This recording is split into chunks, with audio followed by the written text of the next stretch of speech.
Assalomu alaykum. Mana biz Jizzax shahriga Ro'zigul xolamizni xonadonlariga keldik. Ro'zigul xolamiz 4 yildan beri sahar edi ekanlar. Sahrlari 15 bo'lib ketardi ekan. Hozir 6-6,5 atrofida ekan. Mana 50 yildan beri o'qituvchi ekanlar. Prezidentimiz 10X mashinasini sovg'a qilgan ekan. Mana Ro'zigul xola sizda aniqlanishidan boshlasak, sizda oldin qanaqa asoratlar bo'lgan, shundan boshlab gapirib bersangiz. Mana shu sahr kasalligini boshdan kechirayotgan insonlar qatori bir 4 yil bo'ldi aniqlanishiga. Undan oldin sal-pal xayolimda charchayotgandayman. Oyoqlarimda qandaydir og'riqlar sezildi. Keyin bunday uyqusi kelib, odamni charchoq holatda sezdim. Holsizlik bo'ldi. Men o'zim o'qituvchiligim uchun tez-tez davolanib turardim.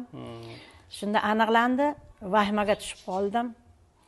Endi nima qilaman? Bu sahr kasal bo'ldim. Sahrligingizni bilmadingiz-a u paytda? Avval bilmadim.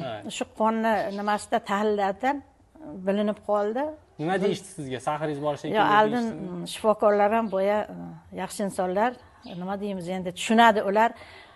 Menga faqat uzoqdan keltirib qandaydir bir qon tahlilingizni sahrniga topshirsangiz adashmovchilik ham bo'lishi mumkin, sal ozroq nimangiz bormi deganday qildi. Keyin borib sahrga ko'rsatdim, tekshirtirdim. Endi opajon, sizga vahimali emas-ku. Endi ozroq bor boshlanishida. U boshlangan vaqtda 7-4 shunaqa edi. Hayolingizga nimalar kelgan shu payt? Voy, qo'rquv, vahimali. Endi mana sahrni boshdan kechirganlar biladi uni. Vahimaga tushdim.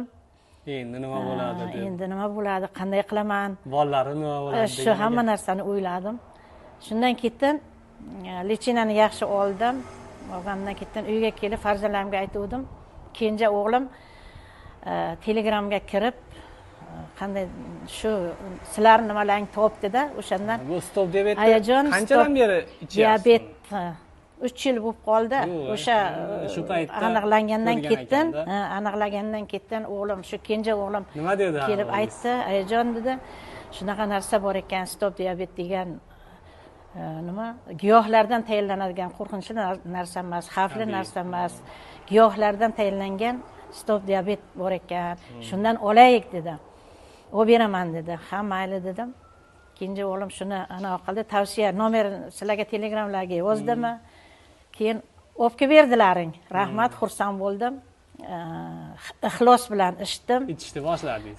Haqiqatan ham giyohlardan tayyorlangan ekan. Sezdim, o'zi bir hafta, bir 10 kun o'tgandan keyin sezdim. O'zimda qandaydir bunday avvalgiga o'xshab tetiklik, oyoqlarimdagi og'riqlarim kamayganday. Keyin mana boshlanayotgan o'sha 2-yil o'tganda barmoqlarni tagrog'ida nima bo'lar ekan? Qandaydir qattiqlikmi, og'riq, qatoq bo'lib turar ekan, o'shalar yo'q bo'lib ketdi. Xursand bo'lib qoldim. Keyin olib ichdim, tavsiya qildim dugonalarimga. Ular ham olib ichdi. Ular ham "Men sizlarga rahmat deyman. Menga ular rahmat" dedi. Ular ham olib ichdi, ichyapti. Bu tanishlaringiz ham xursand. Xursand hammasi. Ichinglar.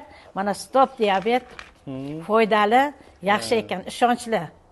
Giyohlardan tayyorlangan ekan. Biz hozir qayerdamiz, Ro'zigul opa? Jizzaxliklar ko'rsa bilsa kerak. Siz hozir Jizzax viloyati, Sharof Rashidov tumani, Xayrobod mahallasining Xayrobod ko'chasidagi 18-uydasiz. Siz nechinchi maktabda o'qituvchisiz? Men tumandagi 25-maktabda 30 yil ishlaganman. 30 yildan keyin 26-shahar maktabiga o'tganman. 20-yilga ketyapti. Jamisi 50 yilga yaqin ishlayapman. Hozir ham ishlayapman. Mana shu sizlarning mana shu stop diabetlaringga sababchi foydasi bor. Ishlayapman, hozir ham yaxshiman. Kasal bo'lgan paytingiz ishlashga ham ko'zingiz yetmay qolgan bo'lsa kerak. Endi u vahimali. U vaqtni eslasa, endi baribir birinchi bo'lganda qo'rqar ekan, qandaydir suvsash tez suvsaydigan bo'lib qoldim endi o'sha vaqtlarda.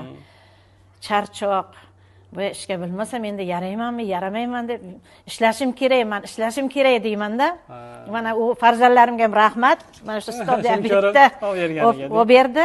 Ishdim, mana Xudoga shukr, sog'ligim yaxshi. Endi bu videoni ko'rayotganlar orasida shu ota-onasiga olib bermoqchi bo'lganlar ham bor-da, o'ylanib, ta'sir qilarmikin, qilmasmikin deb o'ylanib turganlar bor. Mana siz sizga farzandingiz olib bergan ekan, farzandingizdan ming rahmat deb xursand bo'lgan bo'lsangiz Rahmat, kerak. farzandlarimga rahmat. Sizlar ham yoshlar, ota-onalaringga farzandlarim olib beringlar. Giyohdan tayyorlangan.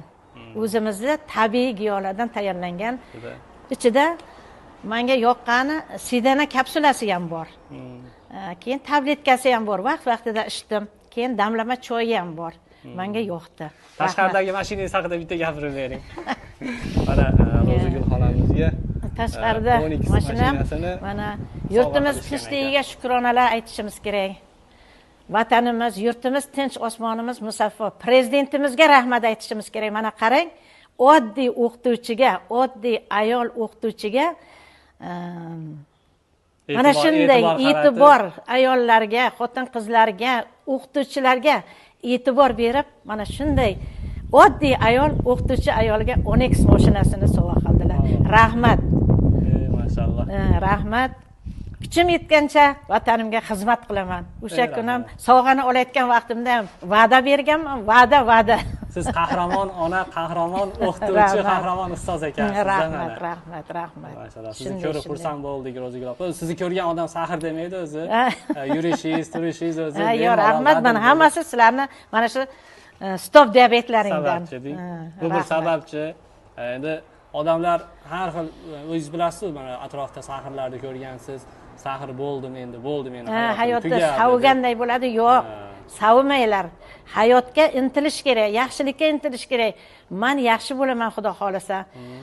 Men ham ko'p kasalliklarni boshimdan kechirdim. Farzandlarim unda yosh edi, kasal bo'ldim.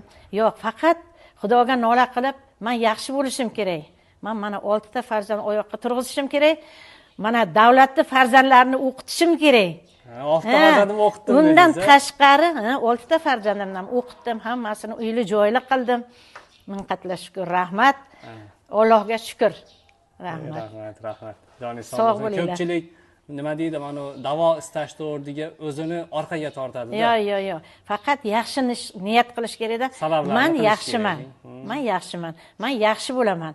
Albatta yaxshi bo'laman deb qiladigan chiroyli niyatlarni aytib harakat qilsa, Xudo xolasa hammasi yaxshi bo'ladi. Men o'zim mana shu 6 ta farzandim yosh edi.